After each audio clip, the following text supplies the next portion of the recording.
Hello everyone. इस channel पर हम बीएड सेकेंड ईयर के कंप्लीट सिलेबस और आंसर लिखने के बेस्ट वे के बारे में डिस्कस करेंगे। उदाहरण के लिए यदि प्रश्न है भारत में विद्यालयी प्रबंधन व प्रशासन की विशेषताएं बताइए, तब आपको सबसे पहले ब्लैक स्केच से भारत में विद्यालयी प्रबंधन व प्रशासन हेडिंग डालनी है। वैसे विद्यालयी प्रशासन हमारे देश में हमेशा से ही अनुशासन में रहा है। विद्यालयी प्रबंधन व प्रशासन भारत में 3 स्तर पर है: आंतरिक स्तर पर, प्रबंध समिति स्तर पर तथा विभागीय स्तर पर। अब हम विस्तार से विद्यालयी प्रबंधन व प्रशासन का अध्ययन करेंगे। हमारे देश में प्राचीन काल से ही विद्यालयी प्रबंधन या प्रशासन चुस्त दुरुस्त रहा है। शिक्षा को हमेशा अनुशासन में ही दिया या ग्रहण किया जा सकता है। अतः इस प्रकार से शिक्षा को मुख्यतः 3 बिंदुओं में विभाजित किया जा सकता है। नंबर 1, आंतरिक स्तर पर प्रबंधन व प्रशासन। नंबर 2, प्रबंध समिति स्तर पर प्रबंधन व प्रशासन। नंबर 3, विभागीय स्तर पर प्रबंधन व प्रशासन। अब बात करते हैं शिक्षा के पहले स्तर की, जो है आंतरिक स्तर पर प्रबंधन व प्रशासन। आपको सबसे पहले हेडिंग डालनी है आंतरिक स्तर पर प्रबंधन व प्रशासन, management and administration at internal level. विद्यालय का आंतरिक प्रबंधन, प्रशासन व संगठन विद्यालय के आकार एवं प्रकार पर निर्भर करता है। जब कोई विद्यालय आकार में बहुत बड़ा होता है तो उसके प्रधानाचार्य को प्रबंधन व प्रशासन संबंधी अनेक उत्तरदायित्वों को अपने शिक्षकों को सौंपना पड़ता है। यानी यदि विद्यालय आकार में बड़ा है तब उस विद्यालय के प्रधानाचार्य पर अधिक उत्तरदायित्व आएंगे। अतः वह अपने कुछ उत्तरदायित्वों को अपने शिक्षकों तथा समितियों को सौंप देगा। सहयोगियों को सौंपे जाने वाले उत्तरदायित्व 2 प्रकार के होते हैं। नंबर 1, एकाकी शिक्षक उत्तरदायित्व। नंबर 2, शिक्षक समिति उत्तरदायित्व। एकाकी शिक्षक उत्तरदायित्व के अंतर्गत किसी शिक्षक को सौंपे गए कार्य के लिए वह शिक्षक व्यक्तिगत रूप से उत्तरदायी होता है, जबकि शिक्षक समिति उत्तरदायित्व के अंतर्गत अनेक शिक्षकों की समिति विचार विमर्श करके निर्णय लेती है। विद्यालय के आंतरिक कार्यों के प्रबंधन, प्रशासन व संगठन में प्रधानाचार्य को निम्न बातों का ध्यान रखना चाहिए। प्रधानाचार्य का पहला उत्तरदायित्व है प्रवेश, पाठ्यचर्या व परीक्षा क्रियाकलाप, admission, syllable and examination activities. प्रवेश, पाठ्यक्रम व परीक्षा संबंधी क्रियाकलापों का नियोजन, संगठन एवं संचालन प्रायः प्रधानाचार्य के निर्देशन में शिक्षकों के द्वारा ही किया जाता है। अब इन सब क्रियाकलापों के लिए अनेक प्रकार की समितियां बनाई जाती हैं जो कार्यों को संपन्न करती है। पहली समिति है प्रवेश समिति।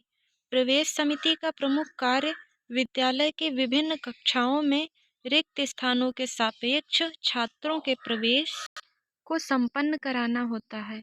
राज्य सरकार के आरक्षण नियमों, विभागीय नियमों तथा योग्यता आदि के आधार पर प्रायः प्रवेश दिए जाते हैं। दूसरी समिति है पाठ्यचर्या समिति।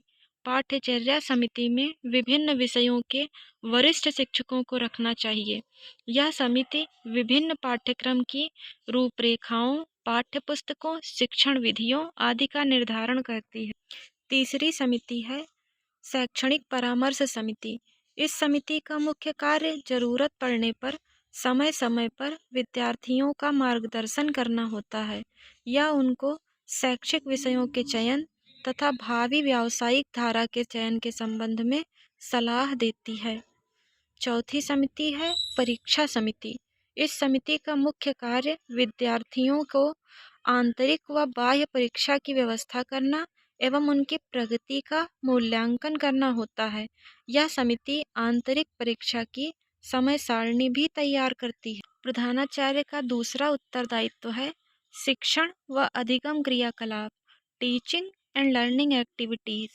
शिक्षण अधिगम के कार्य को रोचक एवं प्रभावशाली बनाने के लिए शिक्षकों के द्वारा विभिन्न प्रकार के साधनों का प्रयोग किया जाता है।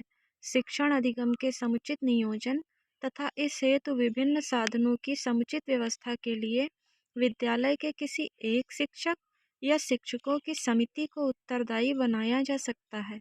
इसके अंतर्गत भी अनेक प्रकार की समितियां आती हैं। इन समितियों के नाम व कार्य इस प्रकार हैं। पहली समिति है समय सारणी समिति। इस समिति का मुख्य कार्य विद्यालय की समय सारणी का निर्धारण करना होता है। दूसरी समिति है शिक्षण सामग्री समिति।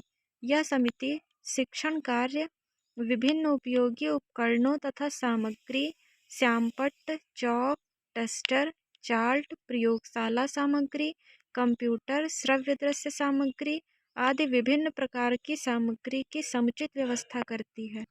तीसरी समिति है पुस्तकालय समिति।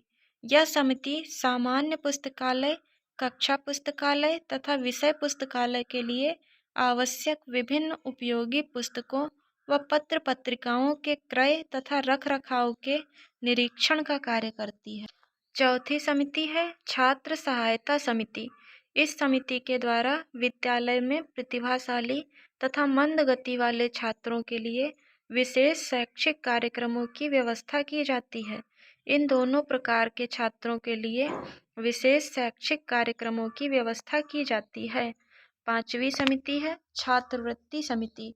निर्धन छात्रों की आर्थिक सहायता करने के लिए तथा योग्यता सूची में स्थान पाने वाले छात्रों को पुरस्कृत करने के लिए विद्यालय में उन्हें स्कॉलरशिप्स प्रदान की जाती हैं। प्रधानाचार्य का तीसरा उत्तरदायित्व है शिक्षणेतर क्रियाकलाप को करिकुलर एक्टिविटीज। प्रवेश परीक्षा व शिक्षण के अतिरिक्त विद्यालय में अनेक प्रकार की शिक्षणेतर गतिविधियों का आयोजन किया जाता है, जिसमें छात्रों के व्यक्तित्व का सर्वांगीण विकास हो सके। खेल कूद, सांस्कृतिक कार्यक्रम, विद्यालय पत्रिका, व्यायाम, योगा आदि ऐसे ही कुछ महत्वपूर्ण क्रियाकलाप हैं। इसके अंतर्गत निम्न समितियों के नाम व कार्य इस प्रकार हैं। पहली समिति है सांस्कृतिक कार्यक्रम समिति।